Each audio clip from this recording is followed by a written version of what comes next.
بسم اللہ الرحمن الرحیم۔ جب کا نسل انسانی نے شعور پکڑا ہے اور جب کا انسان نے اپنے بارے میں سوچنا شروع کیا ہے، اس دنیا میں اپنے وجود کے بارے میں سوچنا شروع کیا ہے یا اپنے زندگی کے مقصد یا اپنے مقام کے بارے میں سوچنا شروع کیا ہے، تو اس کے سامنے 6 سوالات آتے ہیں۔ میں کون ہوں؟ میں کیا ہوں؟ میں کہاں سے آیا ہوں؟ مرنے کے بعد میں نے کہاں جانا ہے؟ میری زندگی کا مقصد کیا ہے؟ اور میری کامیابی اور میری ناکامی کا آخر معیار کیا ہے؟ ان سوالوں کا جواب دینے کے لیے بڑے بڑے فلاسفر جو ہیں وہ ماضی میں آتے رہے ہیں، اور آج بھی کئی فلاسفر جو ہیں وہ موجود ہیں جو ان سوالوں کا جواب دینے کی پوری کوشش کرتے ہیں، لیکن کسی کی طرف سے بھی کوئی تسلی بخش جواب سامنے نہیں آیا۔ اور اگر جواب ان سوالوں کے سامنے آئے ہیں تو ان 6 سوالوں کے جو جوابات ہیں ان میں کوئی ربط، کوئی لاجک موجود نہیں ہے۔ آخر وجہ کیا ہے؟ وجہ یہی ہے کہ جو انسان ہیں، جو فلاسفرز ہیں، انہوں نے جب ان سوالوں کے جواب دینے کی کوشش کی تو وہ ہمیشہ ٹائم اینڈ سپیس میں قید رہے ہیں۔ ہر شخص جو ہے اپنے اپنے وقت اور اپنے اپنے سپیس کے اندر جو ہے وہ قید رہا ہے۔ آخر اللہ تعالیٰ کی ذات کے علاوہ کون ہے جو بہتر جو ہے وہ ان سوالوں کا جواب دے سکے؟ کیونکہ اللہ تعالیٰ ہی تو ہے جس نے انسان کو تخلیق کیا ہے، اللہ تعالیٰ ہی تو ہے جس نے اس کائنات کو بنایا ہے، اللہ تعالیٰ ہی تو ہے جس نے اس دنیا کو بنایا ہے اور اس دنیا میں انسان کو بھیجا ہے۔ تو ان سوالوں کا جواب تلاش کرنے کے لیے ہمیں سب سے پہلے جو ہے اللہ تعالیٰ کا جو گرینڈ کریشن پلان ہے اس کو جو ہے وہ اسٹڈی کرنا ہوگا، اس کو سمجھنا ہوگا۔ اس حوالے سے جہاں تک انسان کی زندگی کی حقیقت اور انسان کی حقیقت کا تعلق ہے، تو اس حوالے سے ایک آیت جو ہے وہ آپ کے سامنے رکھتا ہوں۔ آیت ہے الذی خلق الموت والحیات لیبلوکم ایکم احسن عملا، کہ اللہ تعالیٰ ہی تو ہے جس نے موت کو تخلیق کیا، اللہ تعالیٰ ہی تو ہے جس نے زندگی کو تخلیق کیا۔ یہ سب کچھ اس نے کیوں کیا؟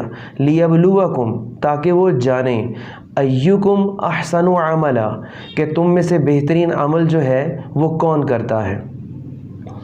اس آیت کو پڑھنے کے بعد کچھ حقیقتیں جو ہیں وہ ہمارے سامنے آتی ہیں، اور وہ جو سوال جو ہے، جو سوالات انسان کے سامنے رہے ہیں، اس ایک مختصر سی آیت کے اندر ان تمام سوالوں کا جواب جو ہے وہ موجود ہے۔ وہ 5 حقیقتیں جو ہیں وہ ہمارے سامنے آتی ہیں۔ وہ کس حوالے سے؟ نمبر 1 کہ موت اور حیات جو ہے، موت اور زندگی جو ہے، یہ ایک تخلیق شدہ شے ہے، اور اس کو تخلیق کرنے والا جو ہے وہ اللہ تعالیٰ کی ذات ہے۔ جہاں تک انسان کی زندگی کا تعلق ہے تو انسان کی زندگی جو ہے وہ، یا انسان کا وجود جو ہے وہ 4 سٹیجز میں ہمارے سامنے آتا ہے۔ پہلی موت کی حالت، پھر زندگی کی حالت، پھر موت کی حالت، پھر زندگی کی حالت۔ اب یہ 4 سٹیجز کیا ہیں کہ اس دنیا میں آنے سے پہلے انسان کی جو جگہ تھی وہ عالم ارواح تھی۔ دیکھا جائے تو انسان اس حالت میں، موت کی حالت میں ہے۔ پھر اس دنیا میں آیا جو کہ اس کی زندگی کی حالت ہے۔ پھر اس دنیا میں جانے کے بعد جب وہ عالم برزخ میں جائے گا، جب وہ قبر میں جائے گا، پھر سے دوبارہ اس کو موت کا سامنا کرنا پڑے گا۔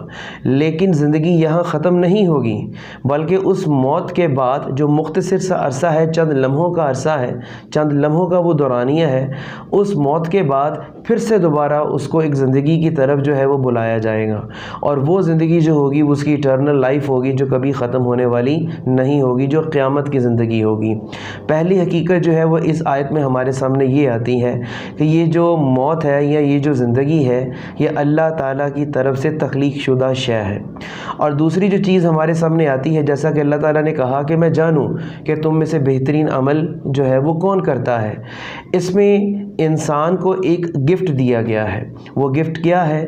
وہ ہے فریڈم، فریڈم آف چوائس اور فریڈم آف ایکشن۔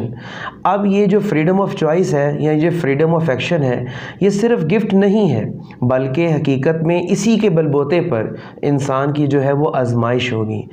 انسان کو جو ہے وہ آزمایا جائے گا کہ آخر کون جو ہے وہ اللہ تعالیٰ کے راستے پر چلتا ہے اور کون جو ہے وہ بدی کے راستے پر چلتا ہے۔ اور اللہ تعالیٰ نے اس فریڈم کو دینے کے کے بعد پھر انسان کے اوپر ایک حجت بھی تمام کی ہے۔ وہ کس حوالے سے کی ہے کہ اللہ تعالیٰ نے جو ہے وہ پیغمبر بھیجے ہیں، اور پھر ان پیغمبروں کے اوپر جو ہے وہ کتابیں نازل کی گئی ہیں، ان کو ہدایت دی گئی ہے تاکہ وہ ہدایت ہم تک منتقل کرے، اور پھر انسان کو جو ہے یہ فریڈم دے دی گئی ہے کہ آیا جو ہے وہ انسان اللہ تعالیٰ کے راستے پر چلتا ہے یا وہ راستہ جس سے اللہ تعالیٰ نے منع کیا ہے اس چیز پر چلتا ہے۔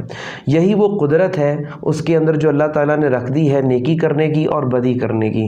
اسی قدرت کے اوپر، اسی کیپیبلٹی کے اوپر، اسی فریڈم کے اوپر انسان کا جو ہے وہ قیامت کے دن حساب کتاب جو ہے وہ ہوگا۔ اب تیسری جو چیز ہمارے سامنے آتی ہے وہ یہ آتی ہے کہ یہ دنیا جو ہے وہ ایٹرنل ورلڈ نہیں ہے، بلکہ یہ دنیا جو ہے یہ ایک آزمائش کی جگہ ہے، یہ انسان کی ایک لیبارٹری ہے، یہ ایک پریکٹس پلیس ہے جس کی بنیاد پر اس کو قیامت کے دن جو ہے وہ پرکھا جائے گا کہ انسان جو ہے اس دنیا میں عمل کیسا کرتا ہے، کہ آیا وہ اللہ کے راستے پر چلتا ہے یا وہ شیطان کے راستے پر چلتا ہے۔ اللہ تعالیٰ نے ایک اور آیت میں کچھ یوں بھی بات کہی ہے، وَالَّذِي خَلَقَكُمْ فَمِنْكُمْ كَافِرٌ وَمِنْكُمْ مُؤْمِنٌ، کہ میں نے ہی تم کو تخلیق کیا ہے لیکن تم میں سے کچھ لوگ جو تھے وہ کافر ہو گئے، یعنی کہ اللہ کا انکار کرنے والے ہو گئے، اللہ کی تعلیمات کا انکار کرنے والے ہو گئے۔ فَمِنْكُمْ مُؤْمِنٌ، اور کچھ تم میں سے ایسے تھے جو اللہ والے بن گئے، جو اللہ کو ماننے والے بن گئے اور اللہ کی ماننے والے بن گئے۔ اگر دیکھا جائے تو انسان کی پوری دنیا میں، پوری انسانی نسل میں یہی دو ڈویژن ہے، ایک اللہ کو ماننے والے اور اللہ کی ماننے والے، اور ایک اللہ کا انکار کرنے والے یا اللہ کی تعلیمات کا وہ انکار کرنے والے۔ اس کے بعد جو ہے وہ ہمارے سامنے جو چیز آتی ہے، جو فورتھ پوائنٹ آتا ہے وہ یہ ہے کہ اس دنیا کی جو کامیابی ہے یا اس دنیا میں ملنے والی جو ناکامی ہے وہ آخرت کی کامیابی اور آخرت کی ناکامی کا معیار نہیں ہے۔ یعنی کہ ایسا بھی تو ہو سکتا ہے کہ اس دنیا کی زندگی میں کوئی شخص جو ہے وہ بہت زیادہ کامیاب ہو دنیا کے اعتبار سے لیکن آخرت میں وہ ناکام ترین شخص ہو۔ یہ بھی تو ہو سکتا ہے کہ اس دنیا کے اعتبار سے وہ ناکام شخص ہو، اس کو دنیا کی جو ہے کامیابی نہ اتنی زیادہ ملی ہو، لیکن آخرت میں اللہ تعالیٰ جو ہے اس کو کامیاب کر دیں، اللہ تعالیٰ جو ہے ان کو صالحین میں کھڑا کر دیں۔ تو یہ دنیا جو ہے یہ معیار نہیں ہے ایٹرنل سکسیس کا یا ایٹرنل فیلئر کا، بلکہ اس کا جو حساب کتاب ہوگا، جو کامیابی ہوگی یا جو ناکامی ہوگی، اس کا جو معیار ہوگا وہ دنیا تو بنے گی لیکن اس کا جو رزلٹ نکلے گا وہ قیامت والے دن جو ہے اس کا رزلٹ نکلے گا۔ اس کے بعد جو آخری پوائنٹ اس آیت کے حوالے سے ہمارے سامنے آتا ہے وہ یہ ہے کہ یہ جو زندگی ہے اس میں جو ہم عمل کرتے ہیں، اس میں جو ہم سوچتے ہیں، یہ عمل جو ہے یہ بے معنی نہیں ہے، یہ بے مقصد نہیں ہے، یہ کوئی غیر سنجیدہ زندگی نہیں ہے، بلکہ اللہ تعالیٰ تو کہتا ہے فَمَن يَعْمَلْ مِثْقَالَ ذَرَّةٍ خَيْرًا يَرَهُ وَمَن يَعْمَلْ مِثْقَالَ ذَرَّةٍ شَرًّا يَرَهُ، کہ اس دنیا میں جس نے ذرہ برابر نیکی کی ہوگی وہ بھی آخرت والے دن اس کو دیکھ لے گا، جس نے ذرہ برابر برائی کی ہوگی وہ بھی اس کو آخرت والے دن دیکھ لے گا۔ اب یہ 5 پوائنٹس جو ہیں ہمارے سامنے آتے ہیں اور اس مختصر سی آیت میں وہ جو 6 سوالات ہیں ان کا جواب بھی ہمیں مل جاتا ہے کہ آخر اس زندگی کے ملنے کا، انسان کو اس کے وجود کے ملنے کا اور انسان کو اس دنیا میں بھیجنے کا آخر مقصد کیا ہے۔ اس اعتبار سے جب ہم اس آیت کو مد نظر رکھتے ہیں، اس اعتبار سے مغرب میں پھیلا ہوا ایک اسکول آف تھاٹ ہے جسے ہم ایگزسٹینشلسٹ بولتے ہیں، وہ ایگزسٹینشلزم کی فلسفی کو لے کر چلتے ہیں۔ ان کے مطابق کیا ہے کہ یہ زندگی جو ہے یہ میننگ لیس ہے، یعنی کہ اس زندگی کی کوئی آبجیکٹیو ریالٹی نہیں ہے، یہ انسان ہی ہے جس نے اس زندگی کو کوئی مقصد دینا ہے، یعنی کہ خدا نامی کوئی شے، کوئی ذات موجود نہیں ہے کہ جو اس زندگی کو مقصد دے، یہ انسان ہی ہے جس نے خود اس زندگی کو مقصد دینا ہے اور وہ مقصد کوئی بھی اپنی مرضی سے زندگی کو دے سکتا ہے۔ تو یہ ایگزسٹینشلسٹک فلسفی جو ہے یہ اس آیت کے سامنے بالکل رد ہو کر رہ جاتی ہے۔